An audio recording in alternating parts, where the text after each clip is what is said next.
기록되지 않은 탈북 이야기. 올댓 탈북 사연. 2014년 1월 17일 새벽 압록강 얼음 위에서 한 여자가 발견됐습니다. 신발도 없이 맨발로 체온 33도, 의식불명. 그런데 이상한 점이 있었습니다. 그녀의 속옷 안쪽에 실로 꿰매진 종이 한 장, 김정은 특각 접견조 명단이 숨겨져 있었습니다. 등과 팔에는 수십 개의 멍 자국, 손톱 밑에는 누군가의 피부 조직. 이 여자는 누구였을까요? 왜 목숨을 걸고 이 명단을 가지고 왔을까요? 오늘은 23 박혜진의 이야기를 들려드리겠습니다. 지금 구독 버튼을 눌러주세요. 그리고 한국과 해외 중 어디서 시청하고 계신가요? 댓글로 알려주세요. 2013년 9월 평양예술학원 성악과를 졸업한 박혜진은 석 달 동안 배치를 기다리고 있었습니다. 아버지는 혜진이 15살 때 심장마비로 세상을 떠났고 어머니 홍선이는 평생 식당에서 일하며 혜진과 동생 민철을 키웠습니다. 아버지가 돌아가시기 전 마지막으로 한 말이 혜진의 가슴에 새겨져 있었습니다. 명호가 너는 춤으로 나라를 빛내야 한다. 그게 우리 집안의 영광이란다. 혜진은 그 말을 지키기 위해 4년 동안 열심히 공부했지만 졸업 후 배치는 나오지 않았습니다. 9월 23일 오후 검은 승용차가 집 앞에 섰고 인민복을 입은 여자 2명이 배지 3개를 단 채 내렸습니다. 축하드립니다. 따님이 국가특각예술단 후보로 선발됐습니다. 내일까지 대성산 연수소로 입소하십시오. 어머니는 울며 기뻐했고 동생은 환호했지만 혜진은 이상한 예감이 들었습니다. 지원서를 낸 적이 없었으니까요. 그날 밤 어머니는 혜진의 머리를 빗겨주며 말했습니다. 우리 혜진이가 제일 예쁘지. 엄마는 내가 자랑스럽다. 혜진은 어머니의 거친 손을 꼭 잡았습니다. 다음날 연수소에 도착한 혜진은 첫날부터 이상한 점들을 발견했습니다. 전원 체중 측정에서 남자가 혜진의 몸을 위아래로 훑어봤고 피부과 의사는 전신을 자세히 검사하며 흉터 없음, 점 5개, 위치 기록이라고 말했으며 설문지에는 과거 남자친구가 있었습니까? 술을 마실 수 있습니까? 생리주기는 규칙적입니까? 같은 이상한 질문들이 있었습니다. 같은 방 선배 최경희는 눈이 충혈돼 있었고 얼굴은 창백했으며 여기는 예술단이 아니야 라고 작은 목소리로 말했습니다. 일주일 후 동기 정미란이 갑자기 사라졌습니다. 지방예술단으로 긴급 배치됐다는 말과 함께 하지만 미란의 짐은 그대로였습니다. 침대 위에 베개, 책상 위에 빗, 침대 밑에 신발, 모든 게 그대로였습니다. 경희가 작은 목소리로 말했습니다. 또 한 명. 혜진아, 여기서 조심해. 이상한 소리 하지 말고. 그날 밤 혜진은 화장실에서 한정숙 교육 책임자와 어떤 남자의 대화를 엿듣게 됐습니다. 박혜진이라는 후보는 모든 면에서 최우수 평가인데 그 후보는 특별히 관리하십시오. 상부에서 직접 관심을 표명한 후보입니다. 혜진은 숨을 죽이고 벽에 바짝 붙어 서 있었습니다. 10월 10일 저녁 혜진에게 첫 특별훈련 통보가 왔습니다.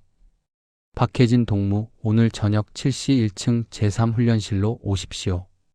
혜진은 긴장했지만 거부할 수 없었고 저녁 7시 복도 끝 훈련실 문을 두드렸습니다. 들어오십시오. 안에는 50대 남자가 앉아 있었는데 인민복에 배지 4개를 단 그의 얼굴은 살이 쪘고 눈은 작았으며 입가에는 기름기가 번들거렸습니다. 나는 장철호 간부입니다. 앉으시오. 혜진은 의자에 앉았고 장철호가 혜진을 위아래로 훑어보며 말했습니다. 성악 전공이라고? 노래 한 곡 불러보시오. 혜진은 우리의 아버지 노래를 불렀고 장철호는 고개를 끄덕이며 말했습니다. 좋소. 목소리도 좋고 얼굴도 예쁘고 키도 적당하고 몸매도 괜찮고 참 잘 뽑았어. 장철호는 책상 서랍에서 술병을 꺼내며 말했습니다. 축하주를 한잔 하시오. 당신이 여기 온 걸 축하해서. 저는 술을 잘 못합니다. 못하면 배워야지. 이것도 훈련이요. 앞으로. 당신은 중요한 자리에서 술을 따르고 받아야 하니까 거절하면 훈련 탈락이요.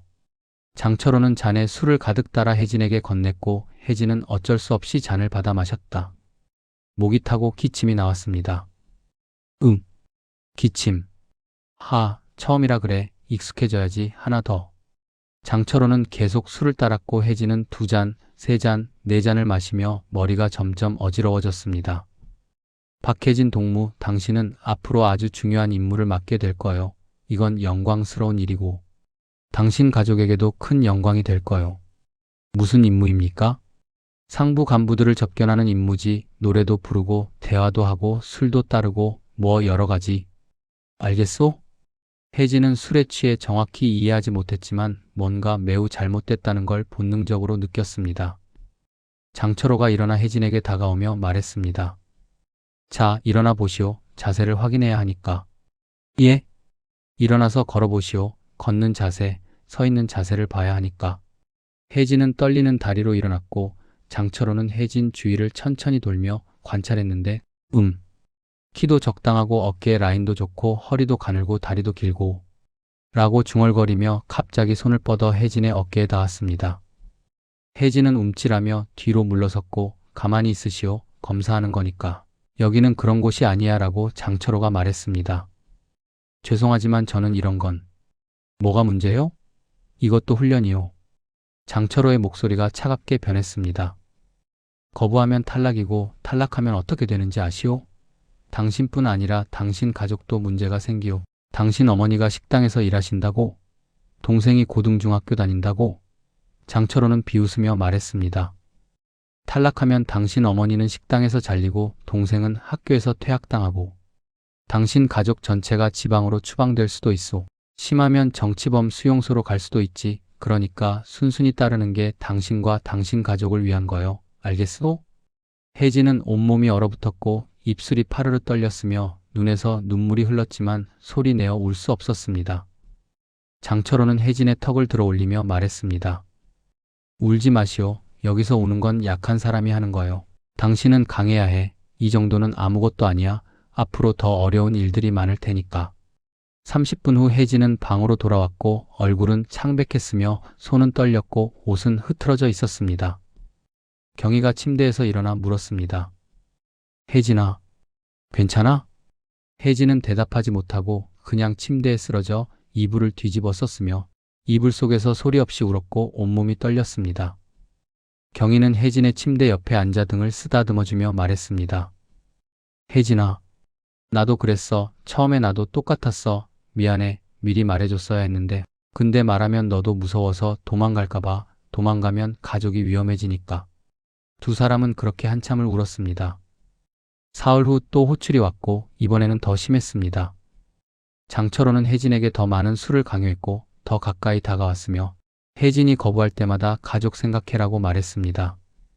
일주일 후 세 번째 호출, 이번에는 장철호가 방문을 잠갔고 혜진은 공포에 질렸지만 도망칠 곳이 없었습니다. 앉지 말고 서 있으시오. 오늘은 제대로 된 훈련을 해야겠어. 장철호는 혜진에게 다가오며 말했습니다. 손을 들어봐. 더 높이. 그래. 이제 돌아서 천천히. 혜진은 눈물을 흘리며 따랐고 장철호는 계속 지시했습니다. 웃어봐. 상부 간부 앞에서는 항상 웃어야 해. 슬픈 표정 지으면 안 돼. 다시 더 밝게 웃어봐. 혜진은 울고 있었지만 억지로 웃어야 했고 그 모습을 보며 장철호는 만족스럽게 고개를 끄덕였습니다. 한 달이 지났고 혜진은 6번이나 호출당했으며 매번 술을 마셔야 했고 매번 모욕을 당했으며 매번 집으로 돌아가고 싶었지만 돌아갈 수 없었습니다. 혜진의 눈에서는 점점 빛이 사라졌고 얼굴은 점점 야위어갔으며 밤마다 악몽을 꿨습니다. 어머니가 우는 꿈, 동생이 학교에서 쫓겨나는 꿈, 자신이 어둠 속으로 끌려가는 꿈을 꾸며 비명을 지르다가 깨어났고 그럴 때마다 경희가 와서 손을 잡아줬습니다. 11월 15일 밤 경희가 혜진에게 말했습니다. 혜진아, 나 고향 이야기해도 돼? 네, 언니.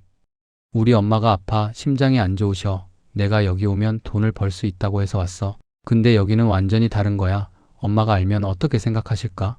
내가 이렇게 망가진 거. 두 사람은 서로를 끌어안고 울었습니다. 11월 20일 경희가 사라졌습니다.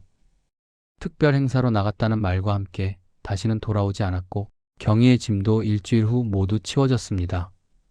혜진은 경희의 침대에 앉아 베개를 안았고 언니, 어디 간 거야?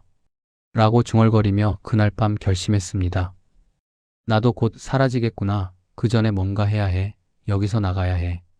11월 25일 밤 건물 전등이 나가 혜진은 지하 전기실로 전구를 가지러 갔습니다. 어둠 속에서 문을 잘못 열었고 그곳은 비밀 자료실이었으며 켜진 컴퓨터 화면에는 표가 떠 있었습니다. 특각 접견조 후보 평가표 2013년 하반기. 혜진은 손이 떨렸지만 화면을 내렸고 정밀한 22세 배치 10월 12일 평양 특각 영어 완료. 최경희 25세 배치 11월 20일 평양 특각 영어 완료. 그리고 8번째 줄 박혜진 23세 평가 최우수 등급 A B고 상부 직접 지정 12월 5일 최종 배치 예정. 혜진은 다리에 힘이 풀려 바닥에 주저앉았습니다. 나한테 열흘밖에 남지 않았어. 다음날 오후 보이부 검열관 오태준이 혜진을 찾아왔습니다. 어젯밤 당신이 지하실에 들어간 걸 안다. CCTV 기록은 내가 지웠다. 나한테도 딸이 있었소. 오수진, 5년 전 당신처럼 선발됐지. 석 달 후 급성 뇌출혈로 사망했다는 연락을 받았지만 시신은 내 딸이 아니었소. 나는 3년 동안 찾았고 알아냈소. 비선 접견조의 존재를. 배치되면 다시는 집에 못 돌아가는 걸. 오태준은 주머니에서 종이를 꺼냈습니다. 이건 교대 시간표와 비상 전력 차단 시간이요. 12월 2일 밤 11시. 정확히 4분 동안 기회가 있소. 뒷문으로 나가면 군 위생병 한 명 처리 기다릴 거요. 그리고 이건 내가 복사해둔 2019년 명단 일부요. 당신이 이걸 들고 남쪽으로 가면 내 딸을 찾을 수 있을지도 모르니까. 혜진은 떨리는 손으로 종이를 받았습니다. 그날부터 혜진은 매일 밤 준비했습니다. 12월 1일 밤 혜진은 속옷 안쪽에 오태준이 준 명단을 실로 꼼꼼하게 꿰맸습니다. 12월 2일 저녁 혜진은 마지막 저녁을 먹으며 엄마 미안해 불효녀를 용서해라고 중얼거렸습니다. 밤 11시 정각 불이 꺼졌고 혜진은 뒷문을 열고 어둠 속으로 뛰어갔습니다. 숲에서 군 위생병 한 명 처리 기다리고 있었습니다. 서두르시오 4분밖에 없소라고 말하며 두 사람은 달렸지만 10분 후 뒤에서 사이렌이 울렸습니다. 박혜진 부재 비상. 한명철은 혜진의 손을 잡고 산으로 올라갔고 20분을 올랐을 때 능선에 도착하니 아래로 압록강이 보였습니다. 여기서 헤어져야 하오. 내가 추격대를 끌 테니. 당신은 강으로 가시오. 강 가운데 얼음 얇은 곳으로 기어가시오. 하지만 내 딸도 당신 같은 나이였소. 당신만이라도 살아야 하오. 한명철은 반대쪽으로 뛰어갔고 5초 후 총성이 울렸습니다. 타타탕. 혜진은 눈물을 흘리며 강으로 달렸고 30분 후 압록강에 도착해 맨발로 얼음 위에 올랐습니다. 10m, 20m를 걸어갔을 때 뒤에서 거기서 라는 소리가 들렸습니다. 보이부 군인들이 총을 겨누고 있었지만 혜진은 뒤돌아보지 않고 뛰었습니다. 타탕. 총소리가 울렸고 혜진은 엎드려 기어가기 시작했으며 손이 찢기고 무릎이 깨졌지만 계속 기어갔습니다. 엄마, 살고 싶어요. 강 가운데쯤 왔을 때 얼음이 갈라졌고 푸드득 혜진은 물속으로 빠졌습니다. 차가운 물이 온몸을 감쌌지만 혜진은 얼음을 붙잡고 기어올라 다시 기어가기 시작했습니다. 얼마나 갔는지 모르지만 계속 앞으로만 갔고 의식이 흐려지며 쓰러졌습니다. 다음날 새벽 한국정보기관 요원이 혜진을 발견했습니다. 맥박 있다. 요원은 혜진을 들쳐 업었고 옷을 벗기던 중 속옷 안쪽에 꿰매진 명단을 발견했습니다. 김정은 특각 접견조 명단이라는 제목을 보고 즉시 본부에 보고했습니다. 나흘 후 혜진은 서울병원에서 깨어났습니다. 여기는 서울입니다. 대한민국입니다. 라는 말을 들으며 눈물을 흘렸습니다. 살았어. 살아서 나왔어. 2014년 6월 혜진은 기자회견을 열고 자신의 이야기를 세상에 알렸으며 2015년 봄 오태준 검열관의 딸 오수진이 중국에서 발견됐고 2016년 가을 한명철 위생병의 딸 한지연도 탈출에 성공했습니다. 혜진은 작은 단체 압록강의 목소리를 만들어 북한 인권 문제를 알리는 일을 시작했습니다. 2024년 현재 혜진은 34살이 되었고 결혼해서 딸을 낳았으며 딸의 이름은 희망이라고 지었습니다. 압록강은 여전히 그곳에서 흐르고 있지만 이제 그 강을 건너는 사람들에게는 희망이 있습니다. 왜냐하면 한 사람이 먼저 그 길을 걸었고 살아남을 수 있다는 걸 증명했기 때문입니다. 여러분, 이 이야기를 많은 분들이 알 수 있도록 구독과 좋아요, 공유 부탁드립니다. 아직도 그곳에는 도움을 기다리는 수많은 사람들이 있습니다. 댓글로 여러분의 생각을 들려주세요. 이야기를 끝까지 들어주셔서 감사합니다. 저는 다른 이야기로 또 찾아오겠습니다. 전 국정원 북한 담당 K1이었습니다.